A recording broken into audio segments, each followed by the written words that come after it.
जम्मू कश्मीर में आतंकवाद के खिलाफ सेना, सुरक्षा बलों और पुलिस की कार्रवाई तेजी से जारी है। वहीं केंद्र सरकार की भी पूरी कोशिश है कि ये कार्रवाइयां किसी भी हाल में रुकने ना पाए। गृह मंत्री अमित शाह ने इसे लेकर बुधवार को एक अहम बैठक की, चर्चा की, ठोस रणनीति बनी। आखिर क्या कुछ पूरी खबर है, इस रिपोर्ट में देखिए।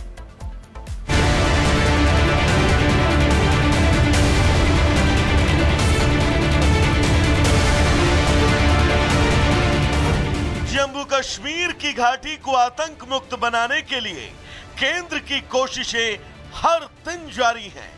फिर चाहे घाटी से सीमा पार का जहर बाहर निकालना हो या फिर कश्मीर में विकास की गंगा बहाना, केंद्र सरकार सभी दायित्व पूरी निष्ठा के साथ अंजाम तक पहुंचा रही है। जम्मू और कश्मीर की सुरक्षा स्थिति पर बुधवार को एक उच्च स्तरीय समीक्षा बैठक की अध्यक्षता की। गृह मंत्री ने सभी सुरक्षा एजेंसियों को जीरो घुसपैठ का लक्ष्य रखकर आतंकवाद के खिलाफ लड़ाई को आगे बढ़ाने के निर्देश दिए। उन्होंने कहा कि आतंकियों के अस्तित्व को जड़ से खत्म करना लक्ष्य है। बैठक को संबोधित करते हुए गृह मंत्री ने कहा कि केंद्र सरकार जम्मू और कश्मीर से आतंकवाद को पूरी तरह समाप्त करने के प्रति कटिबद्ध है। उन्होंने कहा कि मोदी सरकार के निरंतर और समन्वित प्रयासों के कारण जम्मू और कश्मीर में आतंकवाद का इकोसिस्टम कमजोर हुआ है। अमित शाह ने कहा कि नार्को नेटवर्क से घुसपैठ और आतंकियों को अपनी गतिविधियां चलाने में समर्थन मिल रहा है। उन्होंने कहा कि नार्कोटिक्स के व्यापार से प्राप्त पैसे से ही टेरर फंडिंग के खिलाफ तत्परता से अब कार्रवाई की जरूरत है। इस बीच घाटी में बुधवार को सेना को एक बड़ी कामयाबी हासिल हुई। भारतीय सेना और जम्मू कश्मीर पुलिस ने बारामूला में एक संयुक्त तलाशी अभियान चलाया। रामपुर के आंगन पथरी इलाके में तलाशी अभियान चला। सेना को 3 AK-47, 11 AK-40 magazine, 9 UBGL grenade, 2 hand grenade और अन्य युद्ध जैसे भंडार मिले। जम्मू कश्मीर में सुरक्षा के इंतजाम इतने कड़े किए गए ताकि घाटी वो दशक दोबारा न देखे जिसके जाल से वो बड़ी मुश्किल से बाहर आई।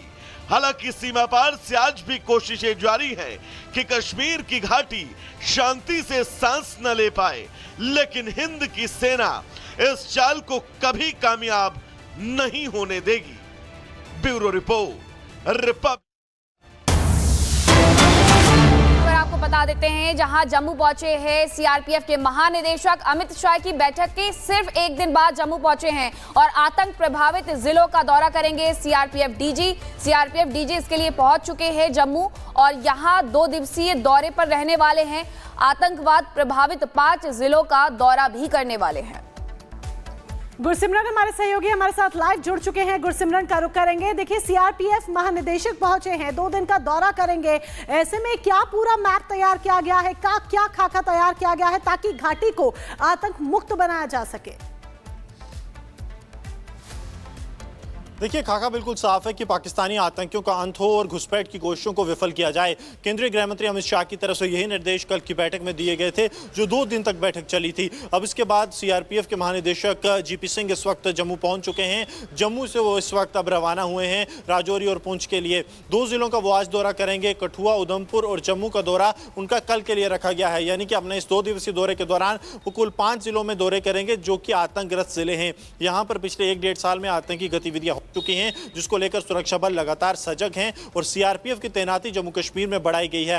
खासतौर पर हिंटरलैंड यानी कि अंदरूनी इलाका, जहां पर आतंक विरोधी अभियान लगातार जारी है और पाकिस्तान के 30 से 40 के करीब आतंकी मौजूद हैं। यहां पर सीआरपीएफ के ऑपरेशंस का मुआयना डीजी सीआरपीएफ करेंगे और ये बैठक और उनका दौरा इसलिए बेहद अहम माना जा रहा है क्योंकि अमित शाह के निर्देश के बाद ठीक अगले दिन जो है जीपी सिंह यहां पर पहुंचे और सीआरपीएफ के तमाम आला अधिकारियों के साथ साथ जम्मू कश्मीर पुलिस के एडीजी रैंक के अधिकारी एसडीएम जिलानी इस वक्त उनके साथ मौजूद हैं, जो कि पुंछ और राजौरी का दौरा करने वाले हैं, जिसपे उन्हें पूरे हालात की जानकारी दी जाएगी और आने वाले समय में आतंक विरोधी अभियानों को किस तरह से और तीव्र गति दी जाए ताकि गर्मियों से पहले आतंक के इस साम्राज्य का अंत किया जा सके, उस पर रणनीति बनाई जाएगी।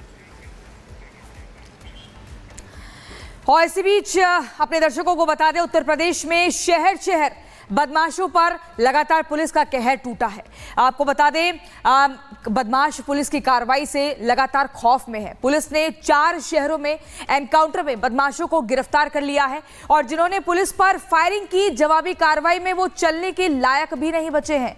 लगातार ऑपरेशन लंगड़ा चल रहा है, चाहे फिर वो मुजफ्फरनगर की बात करें या फिर मेरठ की बात करें, अलीगढ़ की बात करें, बाराबंकी की बात करें। जगह जगह से इन बदमाशों को एनकाउंटर के जरिए पकड़ा गया है और इनके पास से हथियार और मोटी रकम बरामद भी की गई है। कैसे इस रिपोर्ट में देखिए।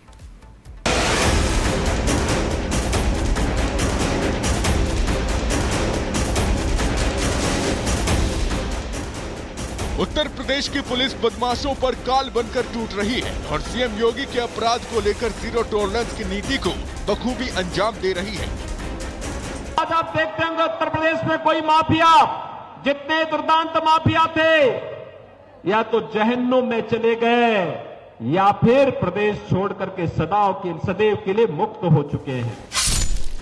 बदमाश कितना भी खूंखार और शातिर क्यों ना हो, सभी को उसके अंजाम तक पहुंचाया जा रहा है। मुजफ्फरनगर में भी पुलिस ने ऑपरेशन लंगड़ा चलाया और मुठभेड़ में एक बदमाश दीपक खटाना को धर दबोचा, जो अब अपने पैरों पर चलने के लायक भी नहीं है। इस बदमाश पर 1 फरवरी को मीरापुर में फायरिंग की घटना में शामिल होने का आरोप है। साथ ही सर्राफा व्यापारी पर भी फायरिंग का आरोप है। गोलीबारी की घटना के बाद से ही ये फरार चल रहा था। पुलिस के मुताबिक चेकिंग के दौरान जब पुलिस ने इसे रोकने की कोशिश की तो ये वहां से भाग निकला और पीछा कर रही पुलिस पर फायरिंग कर दी। जवाबी कार्रवाई में इसके पैर में गोली लगी है। पुलिस ने इस बदमाश के पास से बाइक, तमंचा और कारतूस बरामद किया है। बदमाश दीपक खटाना पर पहले से ही लूट, हत्या और चोरी के केस दर्ज थे। मीरापुर पुलिस द्वारा शांति व्यवस्था के मद्देनजर चेकिंग करी जा रही थी। उसी दौरान बाइक पे युवक आता दिखाई दिया, जिसे रुकने का इशारा करा गया और उसने रुकने के बजाय वो भागा। पुलिस ने रोकने का संकेत भी दिया, पीछा करा, उसने पुलिस पर फायरिंग करी। आत्मरक्षा पुलिस को भी फायरिंग करनी पड़ी, जिससे बदमाश घायल हो गया। घायल बदमाश का नाम दीपक खटाना उर्फ बंटी है। ये बहसुमा का हिस्ट्री शीटर है। इस पर 4-5 मुकदमे वहाँ दर्ज हैं। फिलहाल पुलिस ने इस बदमाश को सलाखों के पीछे भेज दिया है और इसके बाकी साथियों की तलाश में जुट गई है। बाराबंकी में भी लुटेरों पर पुलिस का कहर टूटा, जहां 3 लुटेरों के साथ पुलिस की मुठभेड़ हो गई, जिसमें एक बदमाश के पैर में गोली लगी है। पुलिस ने तीनों को गिरफ्तार कर लिया है, जो कि लूट की घटना को अंजाम देकर भाग रहे थे। उस मुठभेड़ में एक बदमाश के पैर में गोली लगी है, जिसको प्राथमिक उपचार हेतु डिस्ट्रिक्ट हॉस्पिटल में भेजा गया है।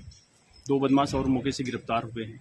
इनके पास से एक पिकअप बरामद हुई, जिसमें 40 बोरी से अधिक धान लदे हुए हैं। कई मामलों में इन्होंने वेयर हाउस से बड़ी संख्या में सरसों और धान की चोरियां किए थे। अलीगढ़ में भी एनकाउंटर में एक बदमाश के पैर में गोली लगी, जिस पर 10 जनवरी को लूट की वारदात को अंजाम देने का आरोप है। तभी से पुलिस इसकी तलाश कर रही थी और जब पुलिस को इसका पता चला तो इसने पुलिस पर ही फायरिंग कर दी और जवाबी कार्रवाई में इस बदमाश के पैर में गोली लगी है। साथ ही इसके पास से लूट की 4,68,000 रकम बरामद की गई है। इसके पास से असलहा, बाइक बरामद किया गया है। बता दें कि इस बदमाश पर 75,000 रुपए का इनाम रखा गया था। पुलिस मुठभेड़ के दौरान इस मुख्य आरोपी, जिसका नाम रवि पुत्र विजय सिंह है, जो कि थाना इगलास क्षेत्र का ही रहने वाला है, उसकी गिरफ्तारी पुलिस ने अमल में लाई है, जिसमें आगे वैधानिक कार्रवाई प्रचलित है। रवि पुत्र विजय सिंह पे जयपुर, हाथरस और इगलास मिला के आज की तारीख में 12 मुकदमे हैं। ये मुकदमे काफी संगीन धाराओं के हैं, जिसमें मारपीट है, जिसमें गैंगस्टर है, जिसमें लूट है, डकैती है।